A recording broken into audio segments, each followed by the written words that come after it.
And welcome to another episode of SCFG Live, Science Club for Girls Live. I'm Hannah, and that was Mr. Music with your theme song. Wow, Mr. Music, that was much better than last time. Last time you were quite messy, but that made sense because it was a really messy episode, right? Exactly. Because last time we got to make slime. And it was really messy, but really fun at the same time. I know Namisha had a lot of fun playing with slime, so let's bring her in. Hi, Hannah! And yes, you're totally right. I had so much fun playing with slime last time. In fact, once our episode was complete, I even experimented some more with slime. And this time, I tried to make edible slime with cornstarch and milk. It was super delicious.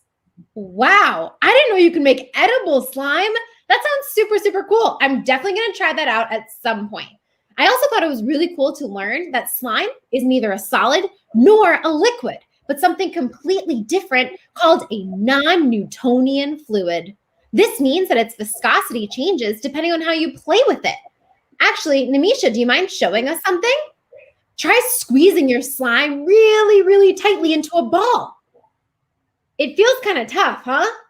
But now stretch it out. And it should be more flexible and break kind of easily if you keep stretching it. Yeah, that was really neat to learn about. I also really enjoyed the process of making the slime and seeing how combining different ingredients together created something totally new. And based on our previous episodes on chemistry, it made me think that a chemical reaction was taking place when we mixed all our slime together. Great connection. I was actually thinking the exact same thing. When we mixed the glue and the activator, which is the borax and water, together, I started to see like a brand new texture forming. It was kind of liquidy at first, but as you kept mixing, it kind of got tighter and everything came together. It was super, super cool. That's so cool. Well, Hannah, today we're actually going to take a closer look at chemical reactions with our friends from Harvard Women in Chemistry. They are going to teach us more about acids and bases. Awesome. That's so perfect because I've actually wanted to learn a lot about acids and bases because I know one of the most common chemical reactions is an acid-base reaction. But I can't wait to see what experiment they have planned, and let's take a look. Also, I want to mention that for this experiment, you will need some chopped red cabbage. If you don't have chopped red cabbage on hand, just watch and you can follow along when you do have some. You can also use something called a pH strip, which if you're not sure what that is, just wait till later and we will see. So let's take a look. And hi, I'm Shelby. I study DNA and I'm going to be filming today.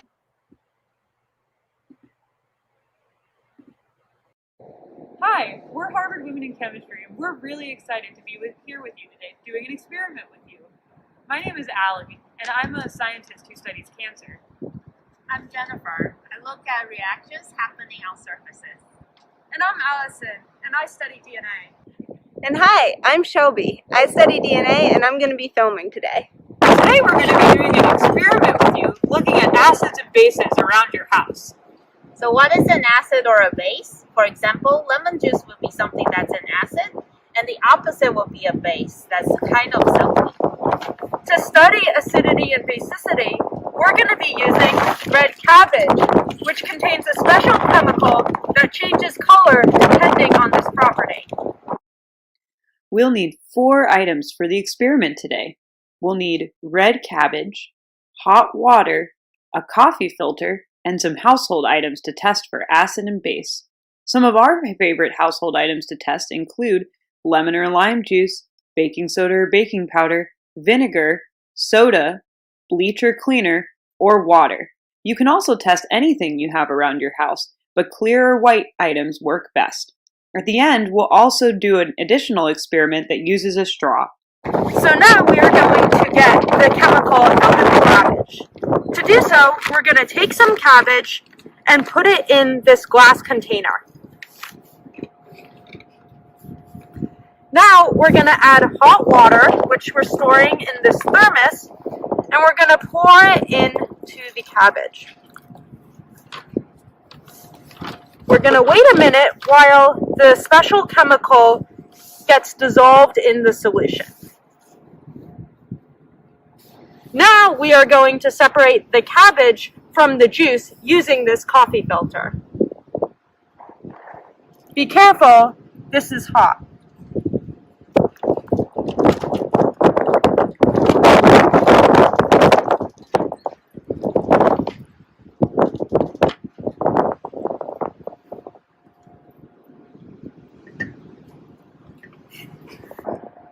We found some items from around our houses to test whether they're acids or base. I brought brought from my house ginger ale, baking soda, lemon juice, and laundry detergent. From my house, I brought water, baking powder, vinegar, and also bleach. We put the items that we wanted to test into cups or added water. Next, we're going to add the cabbage juice. What do you think will happen? Now that we have our guesses, we're going to add the cabbage juice.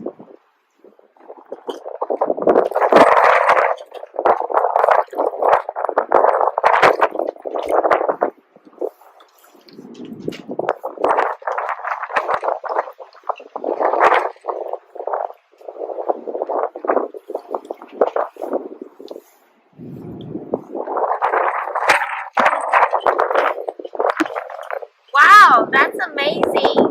Look, Canada Dry turned into a red color, while laundry detergent stayed green. Allison, do you want to explain? Yes, this was really interesting. The cabbage contains a chemical that when the solution is acidic, it turns red, but when it's basic, it turns blue. Can you guess which solutions are acidic and basic?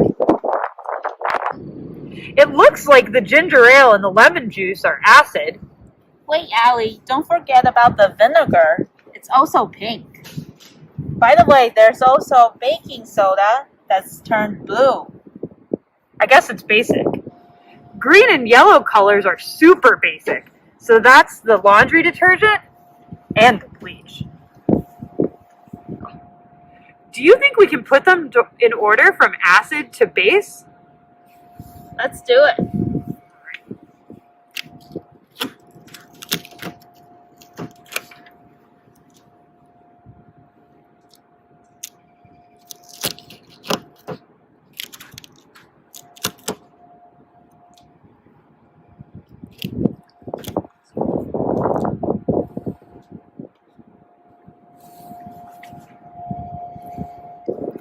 The acids are ginger ale, lemon juice, and vinegar. And the bases are baking soda, laundry detergent, and also bleach. There's also two that's right in the middle, including baking powder and also water. Isn't it cool that baking soda and baking powder are different colors? Even though they're used really similar in cooking, baking powder has an extra acid, which makes it more purple rather than blue. Even our bodies contain acids and bases.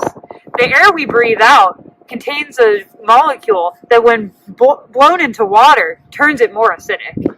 To try this out, we're going to use water and cabbage juice. Do not use bleach or other chemicals.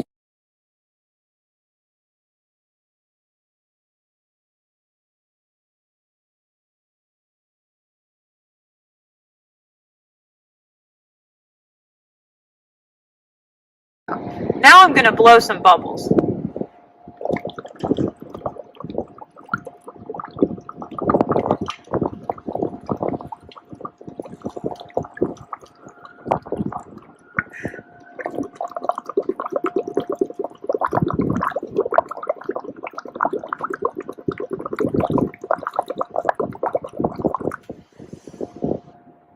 We hope you had fun. We really enjoyed learning with you. See you next time! Hi, Science Club. Wow, that was super, super cool. Especially when she started blowing bubbles into the cup and it turned the water purple.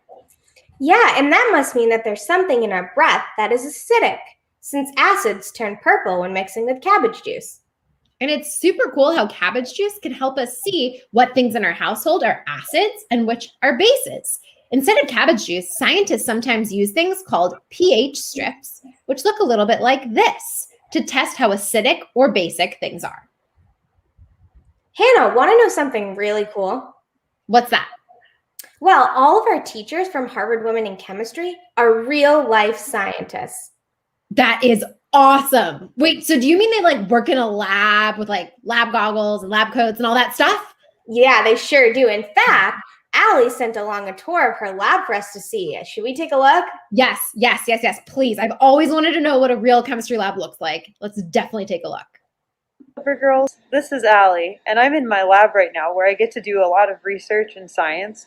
And I thought I'd show you around so you could see what it looks like, where we get to do all kinds of science experiments, just like the one we did today. All right, here's our lab. There's a few freezers and different instruments for getting water and taking measurements.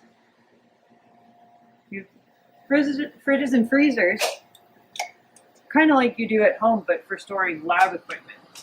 And here is where we grow cancer cells. You can see we have some growing in here. And here's a computer that we use to take measurements of them. And if we walk over here, we've got more fridges and freezers, as well as some chemistry fume hoods where we get to do chemical reactions.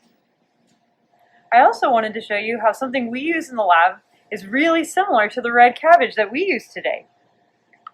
These paper strips have colors on them, and they tell us whether a solution is an acid or a base, just like the red cabbage. Let's give it a try. A solution I have here is an acid. So what we do is we dip this paper into the solution, and you can see it turned colors. These colors are kind of red, which, similar to the red cabbage, means that this solution is an acid. On the other hand, I have another solution here. Can you guess what this one might be? Well, let's give it a try. Here's another one of our strips. We put it in the solution very carefully. And you can see there's a blue color there, which means that it's a base. So we use stuff just like red cabbage all the time in the lab. So you learned something today that real scientists use. I just thought I'd show you and give you a chance to look around the lab. I hope you enjoyed it. See you next time.